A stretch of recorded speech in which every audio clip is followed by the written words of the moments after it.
Hey everyone, today I want to talk about fatherhood. I want to talk about dads and some of the unique strengths and challenges of being a father, particularly in a kind of a crazy world right now. We're going through a lot of different things. It's affecting our children in a lot of different ways. It's affecting parenting in huge ways, but I really want to focus on dads today.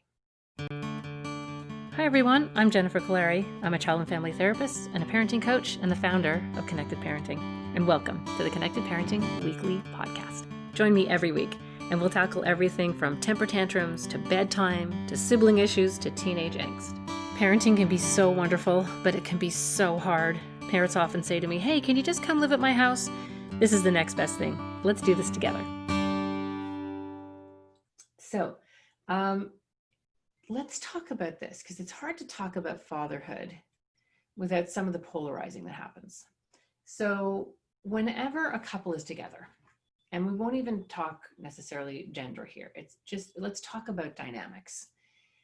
There's almost always polarization. So one tends to be more on the side of empathy and connection and worrying and not wanting confrontation. And then the other is usually more like, this is ridiculous. We've got to do something. This kid's out of control. There are no rules in this house. We've got to make something happen here. And when you oppose each other like that, when it's so polarized, you end up getting trapped so that you're stuck in either one role or the other.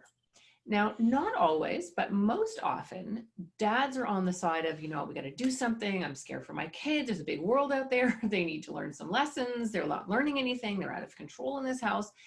And often it's the moms that that struggle a little bit more. And if the child is upset or they're being consequenced, they feel it. Like they actually feel what the child is feeling. In such an intense way that it makes it really difficult sometimes for moms to do the tougher parenting. And that's not always the way that it is, but I would say that's probably the most common dynamic that I see. And then I see the moms kind of undermining the dads, sort of giving this message, don't upset your father, and never mind, I'll handle it, and why don't we just handle it ourselves, and sort of trying to sort of do some work in the background. And the dads often feel undermined and left out, and that the mom and the kids are on one side and they're on the other side. And that can feel really painful. And what happens too, when you're on the side where you're setting more limits and you're kind of thinking more about consequences, your kids might behave a little bit better for you, but they're not going to come to you when they're sad or they're hurt. They're not going to necessarily come to you for advice in the same way. So I think it's so important to bring even if it's just ourselves. Sometimes we do the hard parenting and the soft parenting ourselves. One minute we're screaming and the next minute we're feeling bad for our kids. We polarize with ourselves sometimes too. But what I see happening in a lot of relationships is a lot of fighting and a lot of pain and a lot of anguish and a lot of shame, because you're kind of driven into these roles. It's almost like you get pigeonholed into that part of yourself. So let's think about it this way.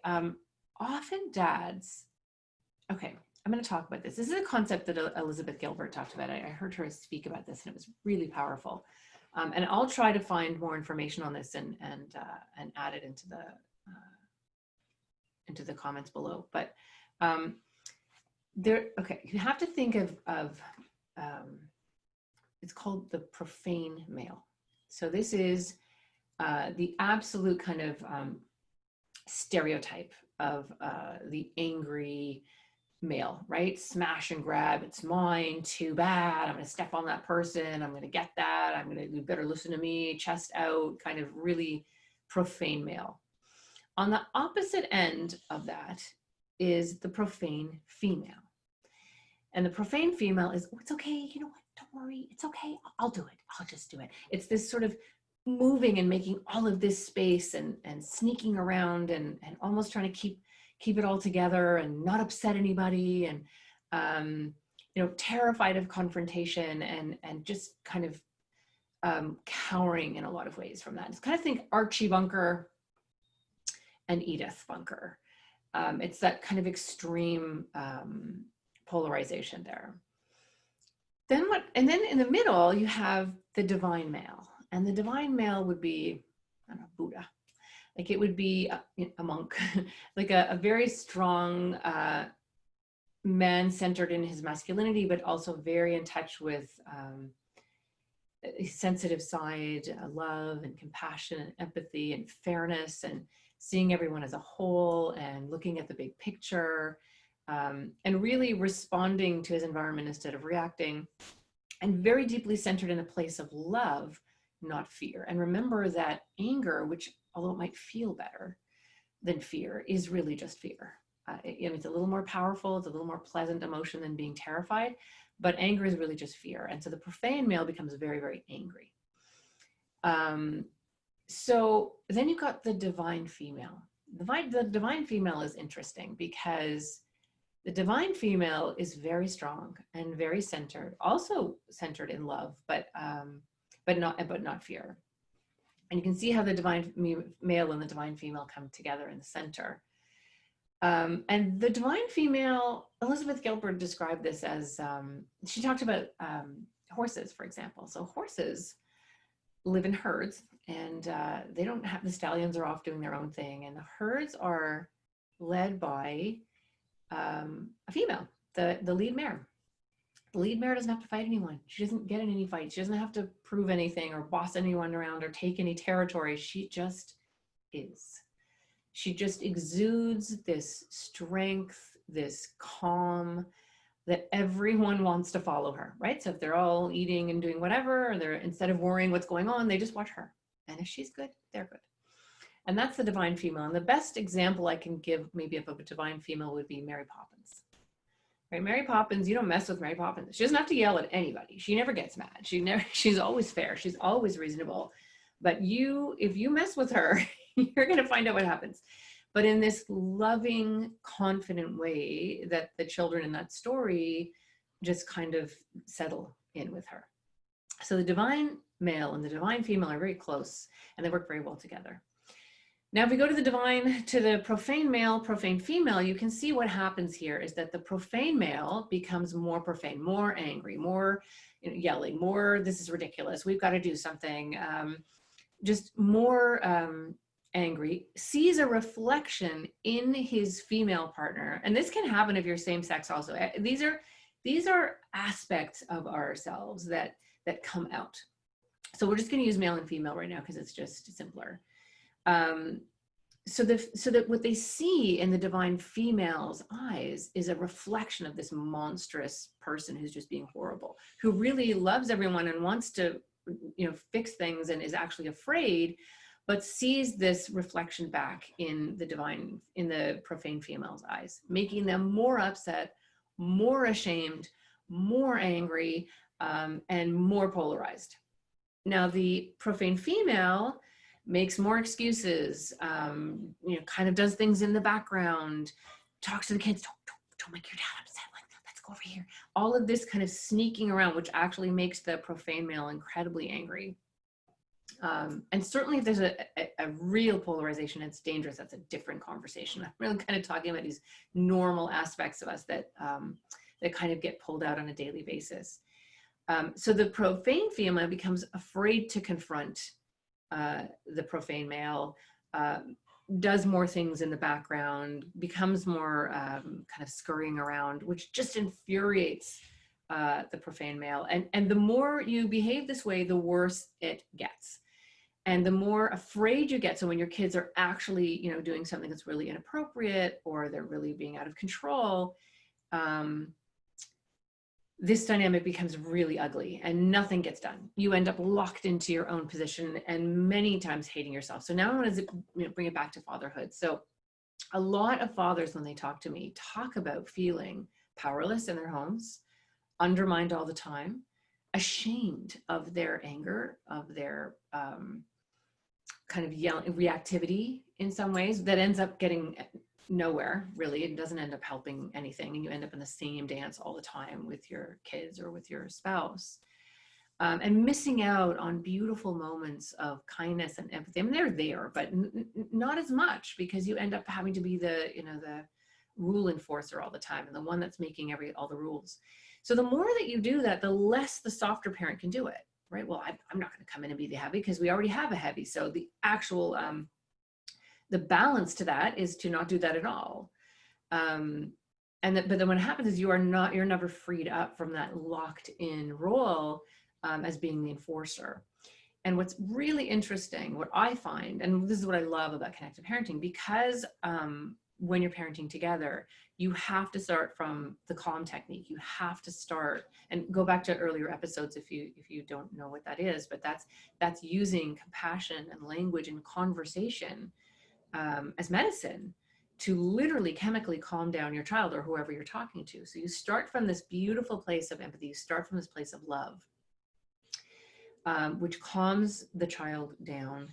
Then when it's time to set the limits, the profane female isn't so afraid anymore because it's not coming from this scary, angry place. It's coming from this calm place of love where it's like, hey, you know what? I love you so much.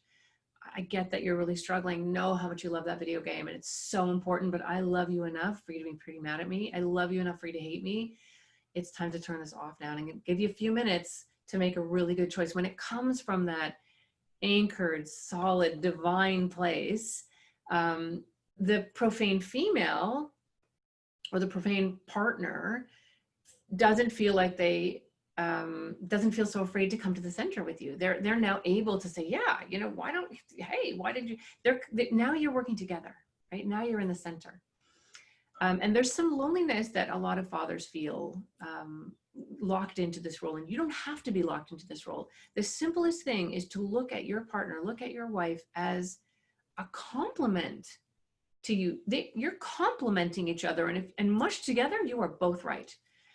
Which is why if you spend all your time trying to turn your partner into who you think they should be, rather than focusing on who you think you should be, you're going to spend a lot of wasted energy and a lot of wasted time. And kids are incredibly smart and they know how to split their parents. They know exactly how to get in there and just strengthen, widen those cracks, which just ends up being a huge mess for everyone. So the other part I want to kind of talk about is when dads do the baby play, when dads do the mirroring, it is literally supercharged. When the dads come on board, it takes this whole program to another level. It is absolutely possible to do it as a single parent. It is possible to do it without dads. But when they come in and bring this aspect and bring this compassion, this softness, you will see it's supercharged. You'll absolutely see a leap in the whole family. You will also feel less afraid. You will feel less alone. You will feel less shame. You will feel like you have more power, good power in your family and in the dynamic. And if you want to know more about connected parenting, there's more on the Connected Parenting website. And there's also the masterclass where people dive deeply into this and there's lots of amazing conversations and discussion. There's the videos, or you can also join the support group where I jump in and work with families all the time. So if you want to dive deeper, that's one way to do it. But in the meantime, think about this dynamic, catch yourself in this dynamic, and know that as a father, you are bringing such beauty to this, such confidence to this. And what's so lovely about the connected parenting model is you learn to have conversations, not confrontations. And I can't think of anything that would be a bigger gift to a whole family, not just dads.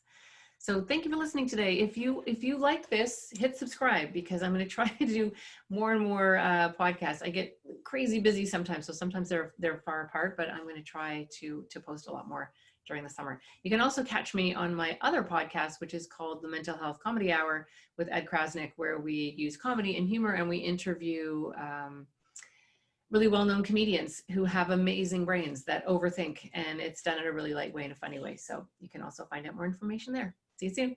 Hi, I'm Barrett Kaleri from Connected Parenting. I hope you enjoyed our podcast, and don't forget to check us out on the web at connectedparenting.com and like us and follow us on Facebook.